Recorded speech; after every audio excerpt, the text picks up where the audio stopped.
to the NXT Podcast, your home for weekly NXT reviews and insight. The beautiful part of NXT is that when one dream ends, another dream begins. Find all of your NXT news, recaps, and analysis right here. So with that being said, we only have one question for you. Are you ready? We thought so. Let's get the show started right now.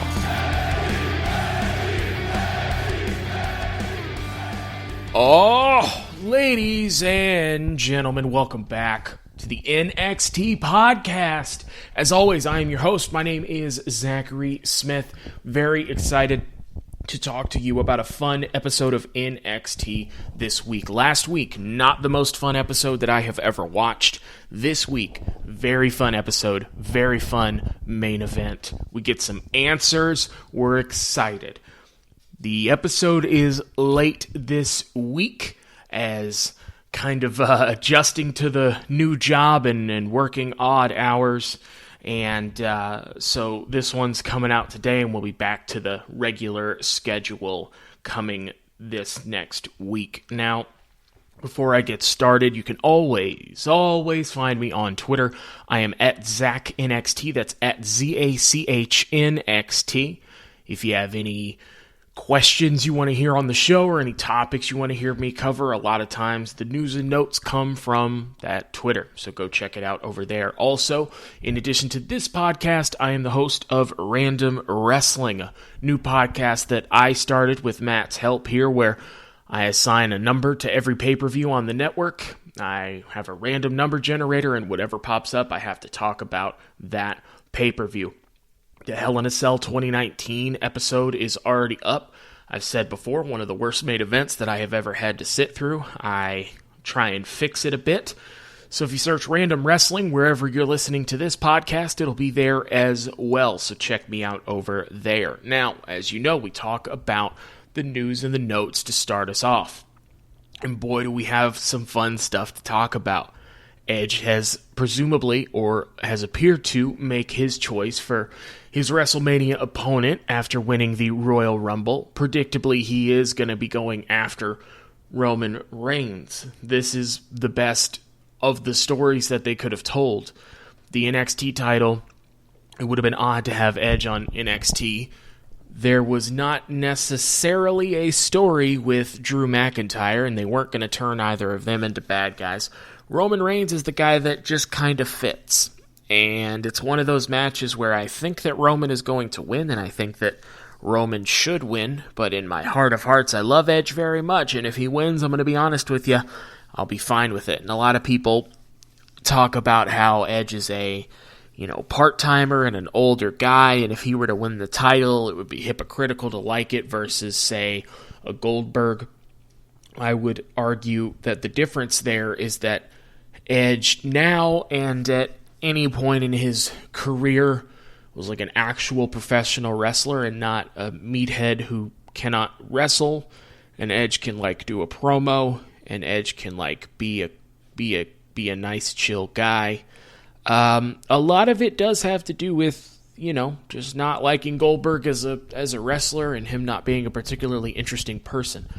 I'm not so concerned with a part-timer holding the title, but I will point out that before Edge got injured, he was on Raw just about every week, and since winning the Royal Rumble this year, he has been on NXT, he's been on multiple episodes of Raw, and multiple episodes of SmackDown. He had a match on Raw just a few weeks ago with Randy Orton.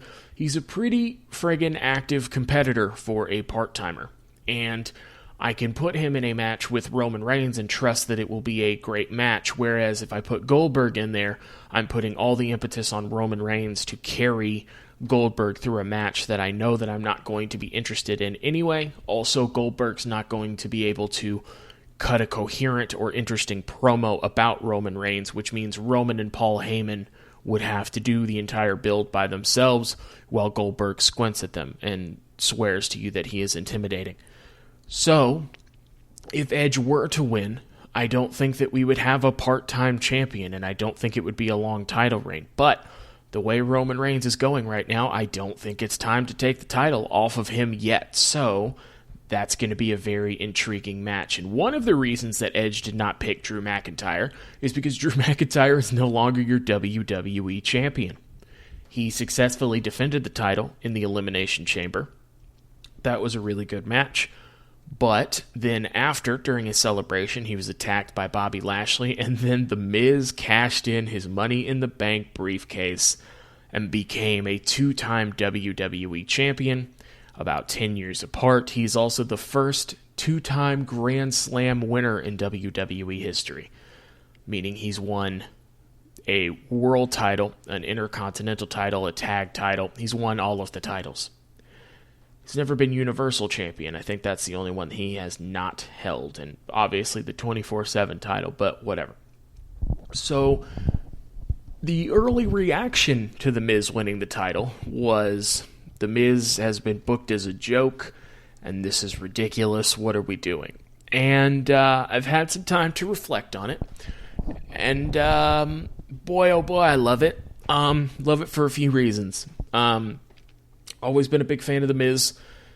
Came in as a reality show star who wanted to be a wrestler. Nobody, no fans, none of the people in the back thought that he would be able to make it. He often tells the story about being kicked out of the locker room. He has to keep that vague because I believe the details are that he was eating chicken and crumbs got into or onto the bag of another wrestler and he was kicked out. The reason that's a problem is because that wrestler was Chris Benoit. So they allow him to say that he was not allowed in the locker room, but for obvious reasons, we're not allowed to say why. So he was essentially changing in a closet. He stuck with it.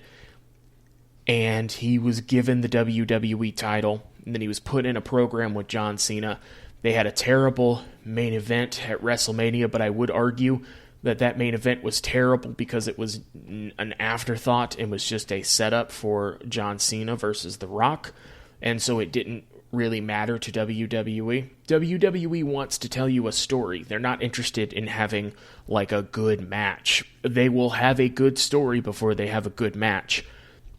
If you listen to Something to Wrestle With, often when Conrad will talk to Bruce Pritchard about this match not living up to expectations, Bruce Pritchard often will not take that seriously, and he will say it was fine, it was telling a story. Not every match has to be a 5-star Tokyo Dome classic, taking sideswipes at Dave Meltzer.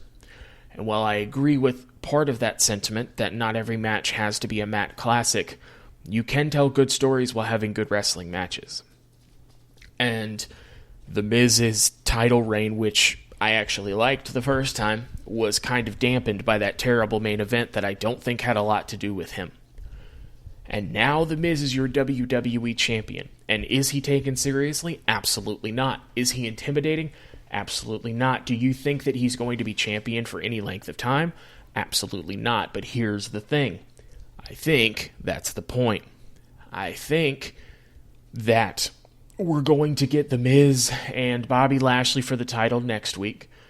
I don't think The Miz is going to have this title for very long. I don't think that he's going to lose it next week. I think Drew's going to interfere in that match and be a little bit upset at Bobby, because if I were Drew, I'd be more upset at Bobby Lashley than The Miz.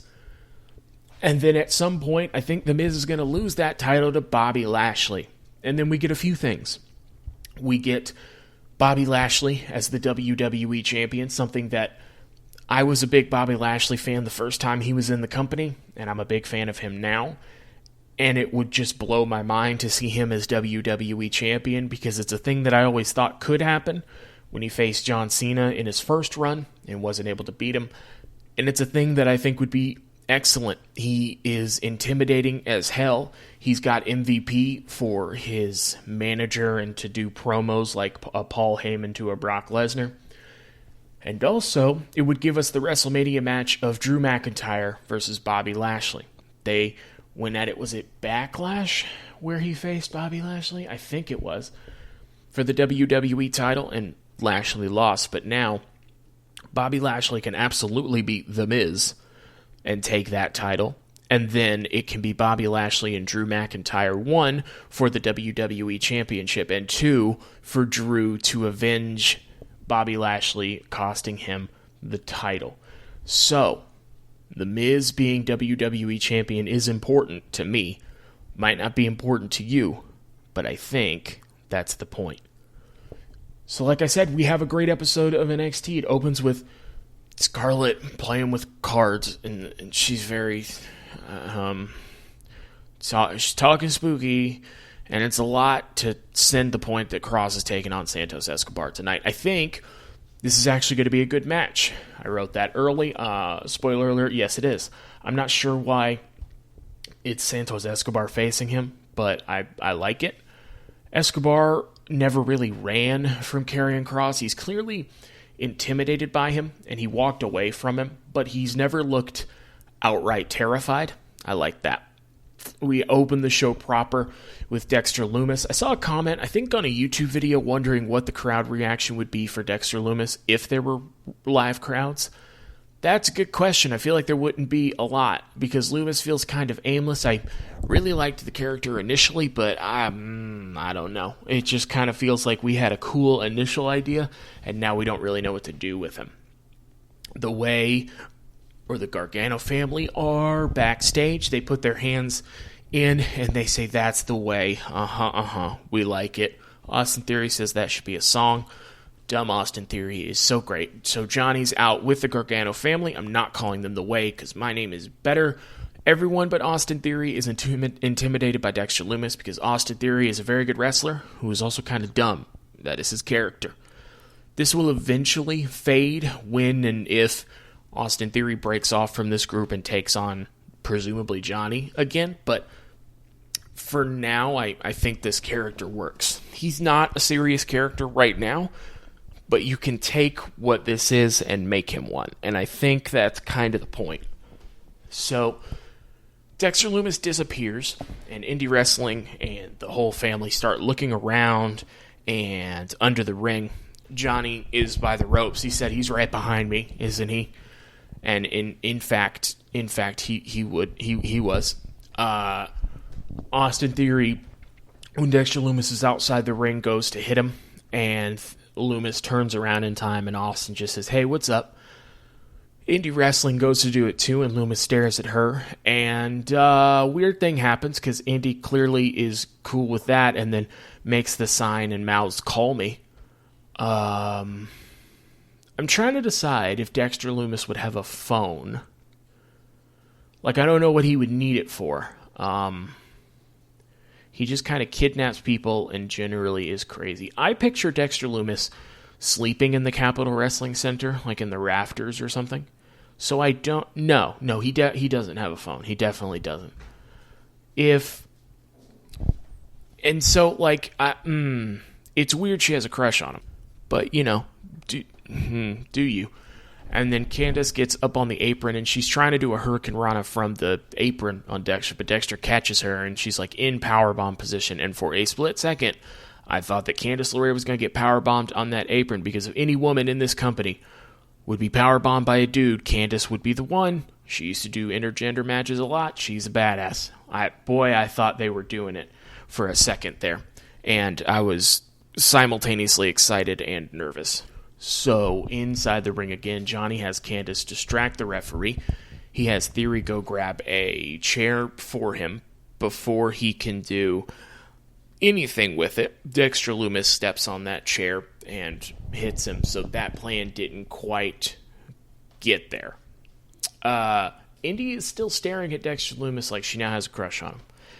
Johnny is thrown into that chair that Austin Theory is still holding, and he puts him into I think they call it the silence, that chokehold he does, and Johnny passes out.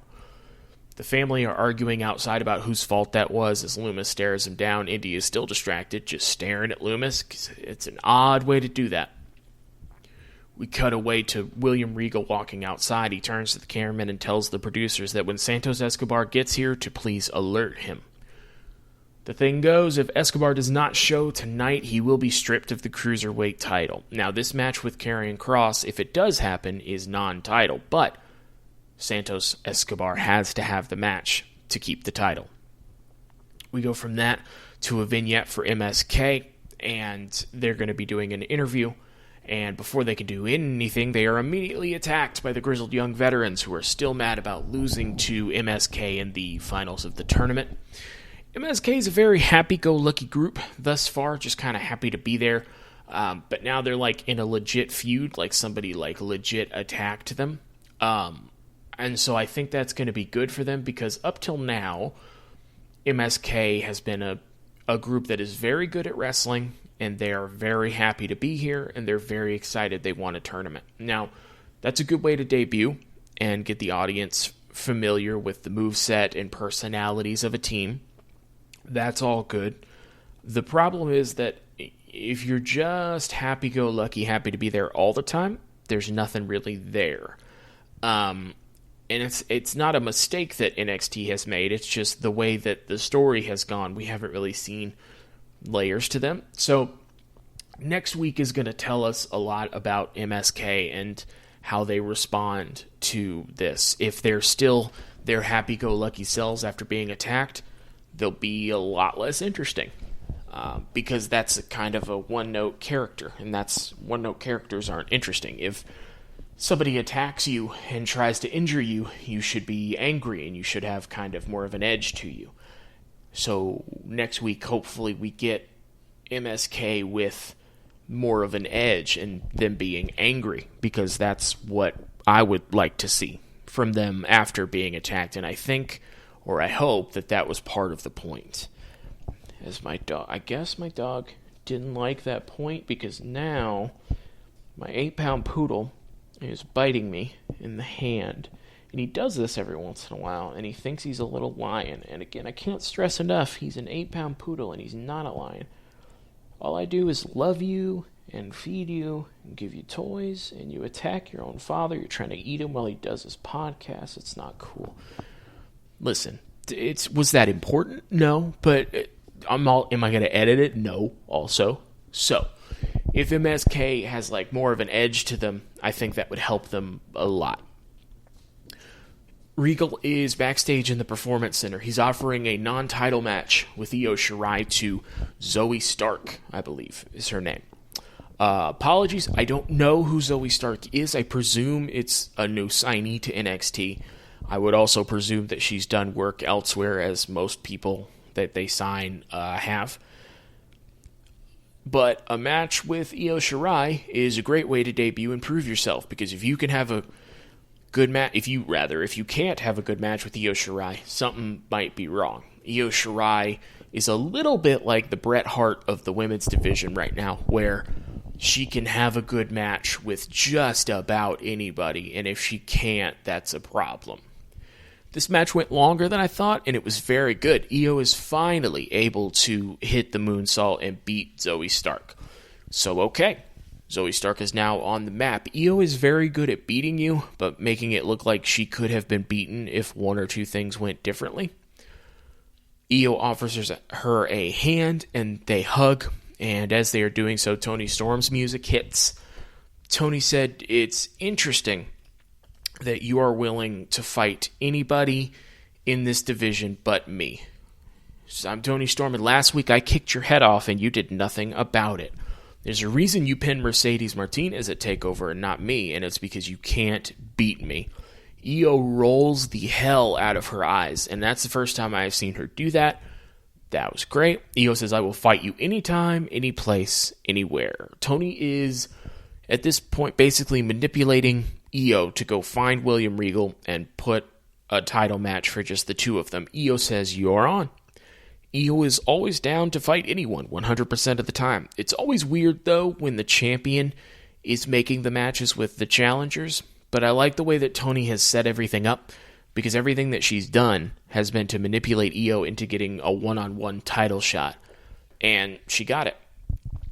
And I think that's in a couple weeks we'll get that match. So we get a little vignette. Next week it's going to be Shayna Baszler and Nia Jax, my least favorite wrestler, defending their women's tag titles against Raquel Gonzalez and Dakota Kai.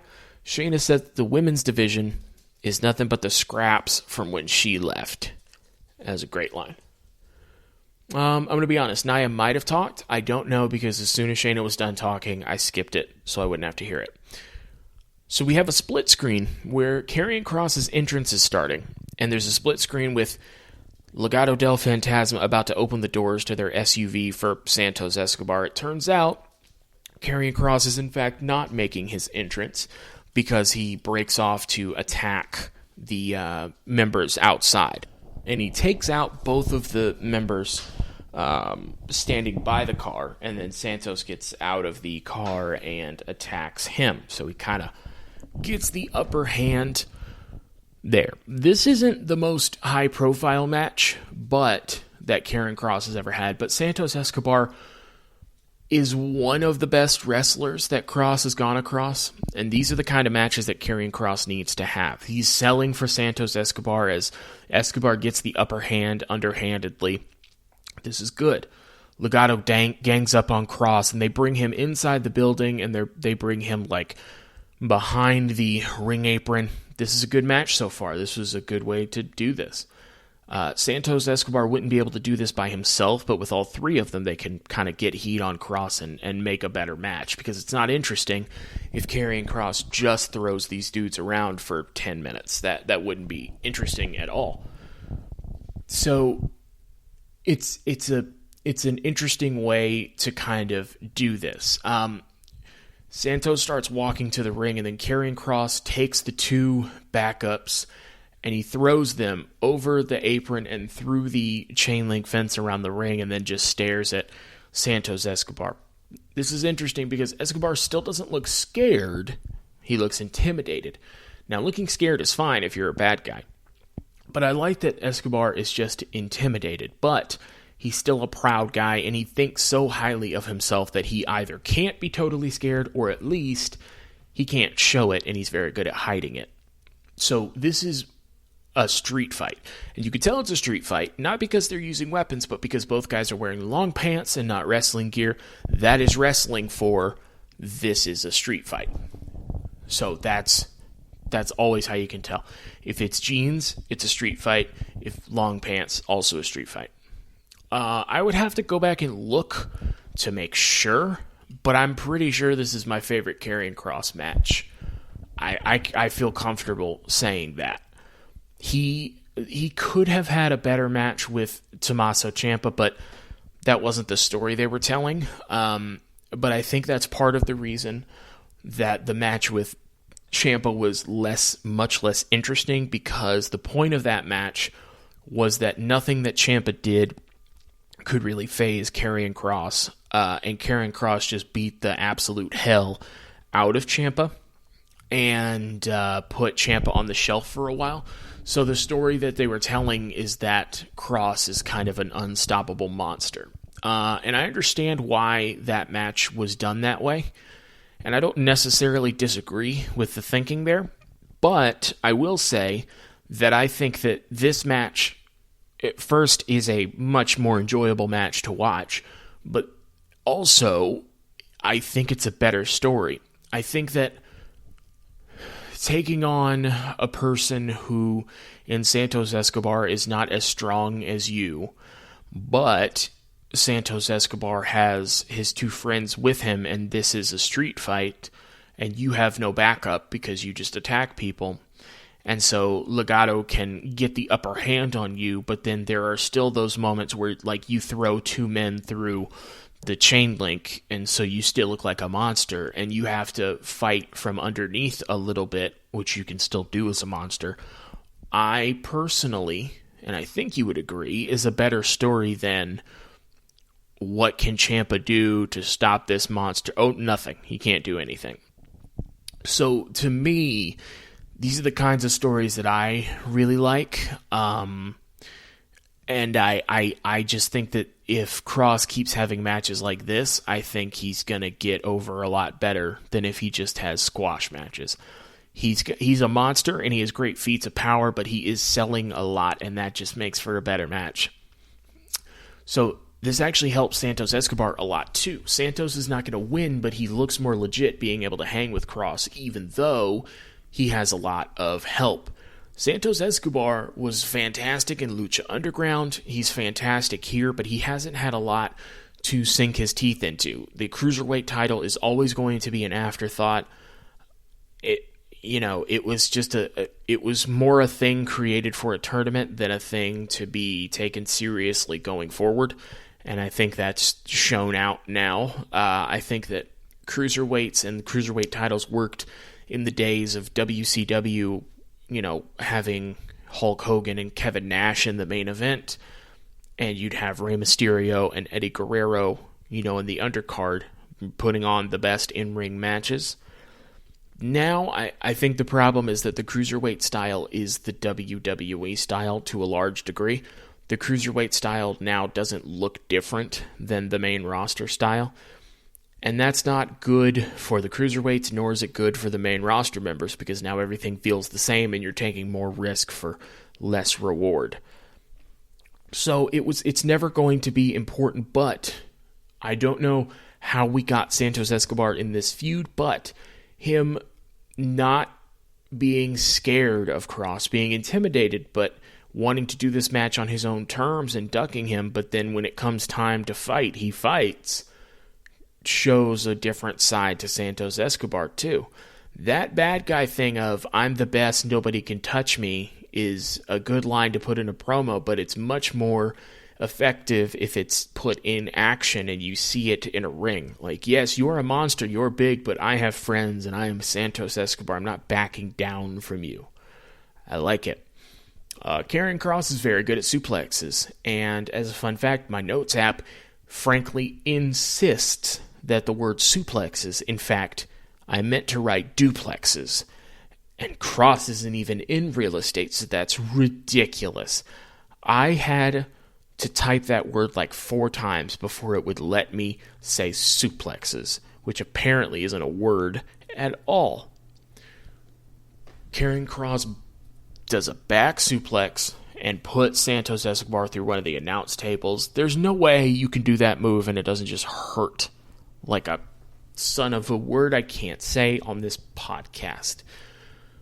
They're back in the ring. Karrion Kross hits the forearm to the back of the head and he wins the match. This was a fantastic match. This is my favorite match tonight. This is my favorite match in a while, and it's by far my favorite match from either of these guys. Kross winning is the right move, but I think this helped both guys a lot. So Adam Cole is shown backstage walking to the ring. We may be getting some answers tonight from Mr. Cole. LA Knight is making a video in his car like a dork. Says people are wondering when he's going to, do something. Says, when I debut, it's going to be my way on my terms. So it could be next week, it could be in 3 weeks, it could be in 3 months. Somebody has a golden ticket to be made famous by LA Knight. Blah, blah, blah, blah, blah. All right, man, whatever. See you when you show up. LA Knight's still a bad name. I understand why Eli Drake wouldn't want to use his real name. But LA Knight's an annoying name. He is a bad guy, so I guess it's a good thing that he's annoying. But at this point, he's not annoying. He's boring me.